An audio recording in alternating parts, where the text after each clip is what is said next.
Picture this. You book an Airbnb that looks perfect in the photos. Modern kitchen, skyline view, glowing reviews. You land, drag your suitcase across town, unlock that door, and realize you've been catfished. The kitchen, more 1970s bachelor pad than modern. The view of a brick wall. And those reviews, fake. Unfortunately, this happens a lot more than people realize. So today I'm going to show you exactly how to pick the right Airbnb every time and avoid getting scammed. Hey guys, I'm Matt. Welcome back to Places to Go. On this channel, we talk about how to travel smarter, live better abroad, and avoid the mistakes that make travel stressful. I've stayed in Airbnbs all over the world, from penthouses in Bogota, Colombia, to beach towns in Europe. And while some have been fantastic, others, not so much. That's why in this video, I'm breaking down the red flags to watch for, the tricks scammers use, and the smart ways you can protect yourself. So if you've ever worried about getting stuck in a nightmare Airbnb, stick around. This is for you.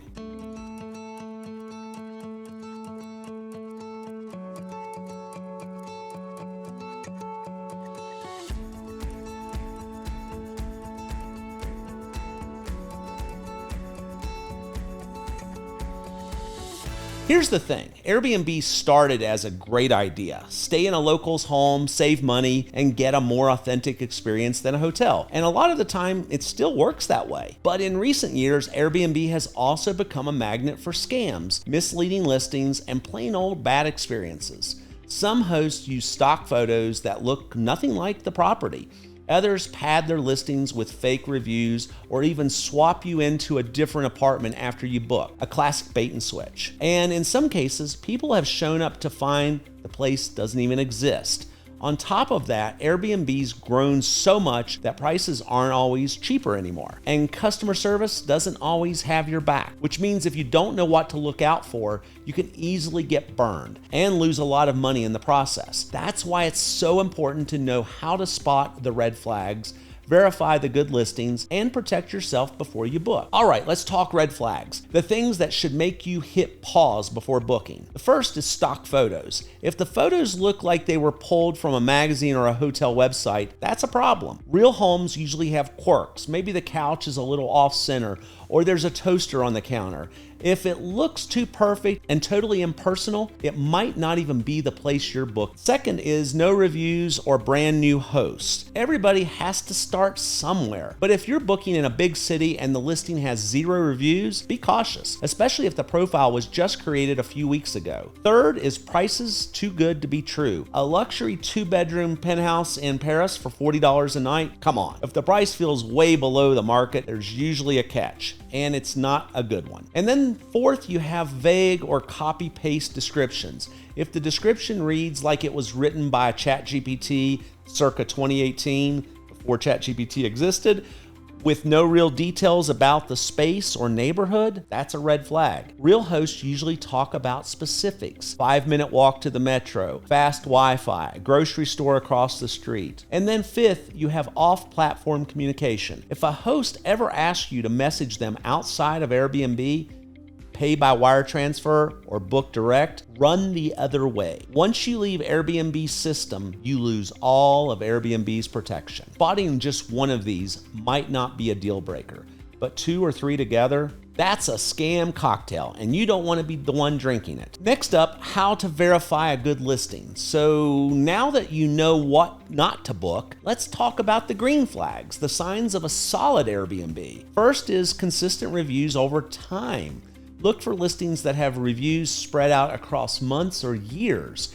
If you see 10 5-star reviews all posted within a week, that's suspicious. A healthy listing has a steady, long-term feedback. Second is read between the lines. Don't just look at the star rating, actually read the reviews. Hosts will often reply, but the real gold is in the guest's wording. If multiple people mention great location but noisy, that's code for bring earplugs. Then third, check the map carefully. Airbnb listings sometimes fudge their neighborhood boundaries. Always zoom in on the exact spot and cross-check with Google Maps. Make sure that 5-minute to downtown isn't actually a 25-minute bus ride. Look for updated photos. Good hosts refresh their photos occasionally. If all the pictures look like they were taken 10 years ago, you may show up to peeling paint and outdated furniture. And a bonus tip, check if the seasons match. Summer leaves in one picture, snow in another, that's a sign they've kept it current. Next is hosts that are communicative. Send the host a quick message before booking. Ask something specific like, what's the Wi-Fi speed? Or is there a nearby grocery store? A good host replies quickly with real details. A scammer either won't reply or will copy and paste a generic answer. When you find these green flags together, consistent reviews, detailed descriptions, updated photos, and a responsive host, you can feel a lot more confident that the listing is legit. Next, protect yourself before booking. Even if a listing looks great, there are a few smart steps you should always take before you book. First is always book through Airbnb. It might sound obvious, but never agree to pay a host outside of the platform. The moment you do, you lose Airbnb's protections. No refunds, no dispute resolution, no backup if something goes wrong. Check the cancellation policy. Airbnb has several levels, from flexible to strict. Flexible means you can usually cancel up to a few days before arrival with no penalty. Strict means you could lose half or even all of your money if you change your plans. Know what you're signing up for. Next, use a credit card. When you pay with a credit card, you add another layer of protection. If something goes south and Airbnb doesn't help, you can still dispute the charge with your bank. Save all communication. If there's ever a problem, Airbnb support is going to look at your message history. Keep everything in the app so you have a paper trail. These steps might feel small, but together they give you a lot more leverage and peace of mind. Because the last thing you want is to be stuck in another country, out of cash, and with nowhere to stay. Now look, Airbnb isn't the only game in town. If a listing feels sketchy, or if you just want a backup option, here are a few solid alternatives. First is Booking.com. It's not just hotels anymore. It's a lot of apartments and short-term rentals that are listed there too. And the big advantage, more consistent customer service, and in many cases, free cancellation. Next is VRBO. Think of VRBO as Airbnb's cousin, but with more of a focus on vacation homes and families.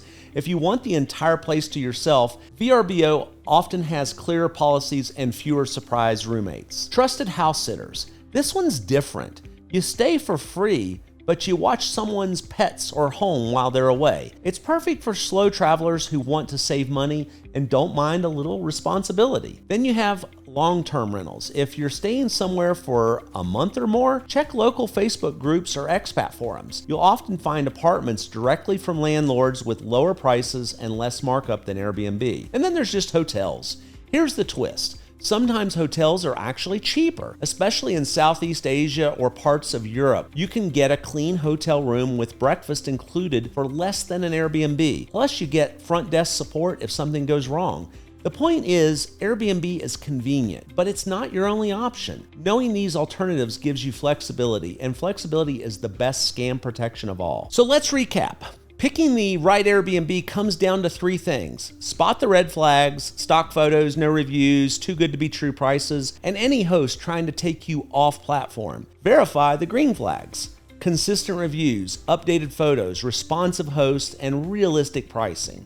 Protect yourself, book through Airbnb, know your cancellation policy, use a credit card, and keep all communication in the app. And don't forget, Airbnb isn't the only option. Between Booking.com, VRBO, house sitting, long-term rentals, and even good old-fashioned hotels, you've got choices. And by the way, I left out Trivago. Trivago is an aggregator for hotels, and it's a fantastic app and it's free. The bottom line, you don't have to get scammed. A little extra homework before you book can save you thousands of dollars and a whole lot of headaches. So let me ask you, have you ever had an Airbnb nightmare or maybe a surprisingly great find? Drop your story in the comments because I'd love to hear them.